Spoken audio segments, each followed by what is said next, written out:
नमस्कार, मैं भरत सिंह आपका हार्दिक स्वागत करता हूं एस्ट्रोलॉजिक्स में। बेसिक्स के ऊपर हमारी सीरीज चल रही है और इस वीडियो में हम देखने वाले हैं कि लग्न चार्ट के 12 भाव आपके बारे में क्या बताते हैं। पहला भाव स्वयं आप है, आपका लग्न है। ये जो भाव है ये नए जन्म यानी कि नई शुरुआत को बताता है। ये बताता है आपकी बॉडी, आपकी हेल्थ, आपकी पर्सनैलिटी, आपकी अपीयरेंस कैसे रहने वाली है। आप जीवन में कौन सा रास्ता चुनना चाहते हैं, जीवन में किस दिशा में आगे बढ़ना चाहते हैं, ये आपको पहला भाव बताता है। दूसरा हाउस और कुछ नहीं, पहले हाउस के ही रिजल्ट्स हैं। ये उन चीजों को दर्शाता है जिन्हें आप सबसे ज्यादा वैल्यू करते हैं। ये लग्न के सबसे नजदीक है, इसीलिए आपके फैमिली मेंबर्स को भी ये दर्शाता है। आपकी एक्यूमुलेटेड वेल्थ और जो थ्रोट तक का रीजन होता है उसको भी ये दर्शाता है, इसीलिए इसे स्पीच का भी कारक माना गया है। तीसरा भाव है हाउस ऑफ कम्युनिकेशन। ये आपके इमीडिएट एनवायरनमेंट को बताता है, यानी कि आपके छोटे भाई बहन और पड़ोसियों को भी ये बताता है। यह आपके सोचने के तरीके को बताता है, आप कैसा लिखते हैं उसको भी ये बताता है, हैंड्स को रिप्रेजेंट करता है, राइटिंग्स को बताता है, मार्केटिंग, आपके करेज, विल पावर और एफर्ट्स को भी ये बताता है। चौथा भाव यानी कि फोर्थ हाउस है आपके घर का, आपकी जड़ों का। आप घर पे कैसा और सुरक्षित महसूस करते हैं ये आपको बताता है। आपकी माता, आपके घर के एनवायरनमेंट और मातृभूमि के बारे में भी बताता है। जो अचल संपत्ति होती है जैसे कि मकान, रियल एस्टेट, उनको भी ये डील करता है और ये आपके मन की शांति को भी बताता है। पांचवा भाव होता है हाउस ऑफ प्लेजर का। ये आपके जॉय यानी कि किस काम में आपको खुशी मिलती है, रोमांस, उनको भी ये दर्शाता है। अगर मैं कहूं ये आपके ऐसे दिल के मामलों को दर्शाता है जिसमें कि आप इमोशनली जुड़े हुए होते हैं, तो ये पांचवा भाव दर्शाता है। इसको हाउस ऑफ इंटेलेक्ट भी कहा जाता है, आपकी बुद्धिमत्ता का हाउस भी इसे कहा जाता है और इसीलिए ये काउंसलिंग का भाव भी बन जाता है। इस हाउस को सबसे फर्टाइल हाउस माना गया है क्योंकि क्रिएटिविटी को भी दर्शाता है। जो आपकी संतान की उत्पत्ति होती है वो भी इसी भाव से पता चलती है। ये आपकी हॉबीज जैसे कि मूवीज, थिएटर्स, इनको भी दर्शाता है। ये आपकी रिस्क लेने की क्षमता को भी बताता है, इसीलिए स्टॉक मार्केट, बेटिंग और स्पेक्यूलेशन, ये सारी चीजें इसी से देखी जाती है। छठा भाव बताता है आपके डेली रूटीन को, बीमारियों को, आपके शत्रुओं को और झगड़ों को। ये बताता है कि जो आप काम करते हैं अपनी जिंदगी में उसमें आपका डेली लाइफ का रूटीन कैसा रहता है, आप उसमें रोजमर्रा में किस तरीके का काम करते हैं, क्वालिटी ऑफ जॉब किस तरीके की परफॉर्म करते हैं। ये भाव आपके जीवन में आने वाली समस्याओं से भी जुड़ा हुआ होता है क्योंकि यही आपको बताता है कि आपको दुनिया में जाना है, उन समस्याओं का सामना करना है और उनके ऊपर जीत हासिल करनी है। इसीलिए इस भाव को कंपटीशन का भाव भी कहा गया है। अगली बात करते हैं, ये भाव लिटिगेशन यानी कि डिस्प्यूट से भी जुड़ा हुआ होता है और इसीलिए वकील जैसे प्रोफेशन को भी इसी से देखा जाता है। ये भाव बीमारियों को भी बताता है और इसीलिए जो मेडिकल प्रोफेशन होते हैं वो भी इसी से देखे जाते हैं। ये भाव जो अंडर प्रिविलेज्ड यानी कि जो गरीब लोग होते हैं उनसे भी जुड़ा हुआ होता है, आप उनकी कितनी सहायता करते हैं और बदले में उनका आशीर्वाद पाते हैं। पहला भाव स्वयं आपके बारे में बताता है और क्योंकि सातवां भाव बिल्कुल सामने है पहले भाव के, इसीलिए बताता है कि जिन लोगों के साथ आप संपर्क में आएंगे उनके साथ आप किस तरीके की रिलेशनशिप्स मेंटेन करेंगे। तो ये भाव रिलेशनशिप्स के बारे में है। ये भाव फोकस स्वयं से हटा के बल्कि पार्टनरशिप्स के ऊपर केंद्रित करता है क्योंकि ये बताता है कि आप दूसरों के साथ गठबंधन करके मिलके किस तरीके से काम करेंगे। ये भाव आपको बताता है कि आप किस तरीके से दूसरों के साथ इंटरेक्ट करके म्यूचुअल गिव एंड टेक करते हैं, यानी कि परस्पर चीजों का आदान प्रदान करते हैं। इसी क्षेत्र में पार्टनरशिप, कॉन्ट्रैक्ट, मैरिजेस और बिजनेस एक्सचेंज शामिल होते हैं।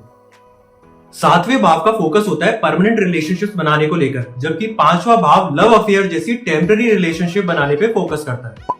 आठवां भाव बताता है रहस्यमयी और अचानक होने वाली घटनाओं को। दूसरा भाव बताता है आपके खुद की वैल्यूएबल्स यानी कीमती चीजों को, जबकि आठवां भाव बताता है कि किन चीजों को आप ज्वाइंटली मिलके ओन करेंगे, मतलब ये ज्वाइंटली ओन्ड प्रॉपर्टीज को भी बताता है।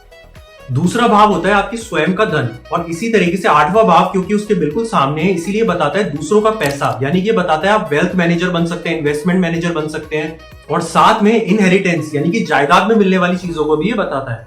दूसरा भाव आपकी फैमिली को बताता है, आठवां भाव आपके स्पाउस की फैमिली को बताता है। दूसरा भाव आपका धन है, आठवां भाव आपके स्पाउस का धन है। आठवां भाव छुपी हुई चीजों, छुपे हुए ज्ञान जैसे कि एस्ट्रोलॉजी को भी बताता है। जो चीजें धरती के नीचे छुपी हुई होती हैं जैसे कि कोयला, एग्रीकल्चर, उनको भी ये बताता है। आकस्मिक यानी अचानक होने वाली घटनाओं को भी दर्शाता है जैसे कि एक्सीडेंट, स्टॉक मार्केट में ह्यूज प्रॉफिट या ह्यूज लॉसेस हो जाना, दिवालिया हो जाना या फिर एलिमनी के केसेस जिसमें कि आपको डिवोर्स के बाद भारी अमाउंट चुकाना पड़ता है। ध्यान देने वाली बात यह है, पांचवा भाव आपकी रिस्क टेकिंग क्षमता को बताता है, जैसे कि स्टॉक मार्केट में आप कितना रिस्क लेंगे और अगर उसमें आपको भारी मुनाफा या भारी घाटा हो जाता है अचानक से तो वो आठवें भाव की फील्ड में आएगा। ये भाव आपकी आयु को भी बताता है, रिसर्च का भी है, गवर्नमेंट टैक्सेस को भी ये बताता है। किसी घटना से गुजरने के बाद आप ट्रांसफॉर्म हो जाते हैं, चेंज हो जाते हैं, उसका भी यही भाव कारक बताया गया है। नवा भाव सबसे शुभ बताया गया है। यह आपकी हायर लर्निंग और फॉर्च्यून यानी कि भाग्य का भी भाव है। तीसरे भाव के ठीक सामने है। तीसरा भाव बताता है आपके एफर्ट्स को, आपकी विल पावर को, और उसके ठीक सामने होने की वजह से यह बताता है आपके लक यानी कि आपके फॉर्च्यून को। जीवन का सही मतलब जानने के लिए आपको हायर थिंकिंग रखनी पड़ती है, इसीलिए इस भाव को रिलीजन, फिलॉसफी, लिटरेचर और हायर एजुकेशन का कारक भी माना गया है। दशम भाव को करियर का भाव बताया गया है। ये ठीक चौथे भाव के सामने स्थित है। चौथा भाव बताता है आपके घर को, आपके घर के एनवायरनमेंट को। क्योंकि ये चौथे भाव के सामने स्थित है, इसीलिए ये बताता है आपके वर्क को, आपके वर्क के एनवायरनमेंट को।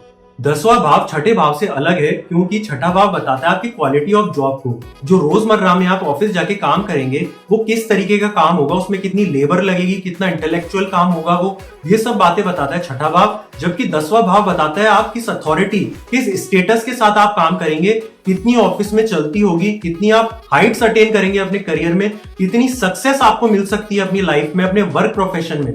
ये सारी चीज आपको बताएगा 10वां भाव।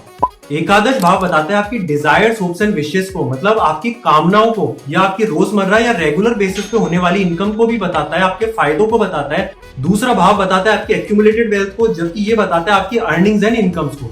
इस भाव को देखा जाता है कि आपकी बड़ी संस्थाओं, नेटवर्क सर्किल के साथ कैसे रिलेशन है, आपका फ्रेंड सर्कल कितना बड़ा है, बड़ी ऑर्गेनाइजेशंस में जाने के बाद आपको किस तरीके के फायदे मिलते हैं। बड़े भाई बहनों को भी ये भाव बताता है। 12वां भाव बेसिकली एक मिला जुला स्वरूप है 8वें भाव का और 9वें भाव का। ये भाव लॉसेस को बताता है, लेकिन लॉसेस का मतलब ये नहीं कि सिर्फ आर्थिक नुकसान को बताता है। ये बताता है कि आप कहां पर जाके अपने आप को, अपनी एनर्जी को खोया हुआ महसूस करते हैं। इस हाउस को अनकॉन्शियसनेस यानी कि बेहोशी का भाव भी बताया गया है, इसलिए इस भाव से नींद भी देखी जाती है। यहाँ पर देखा जाता है कि आप असली दुनिया से हट करके फैंटेसी यानी काल्पनिक दुनिया में किस प्रकार जीते हैं, सोचते हैं, ये भी आपको बताता है। क्योंकि इस भाव में आप अपने आप को खोया हुआ महसूस करते हैं, इसीलिए हॉस्पिटल्स, जेल्स, विदेश की धरती, इन सब का भी कारक माना गया है।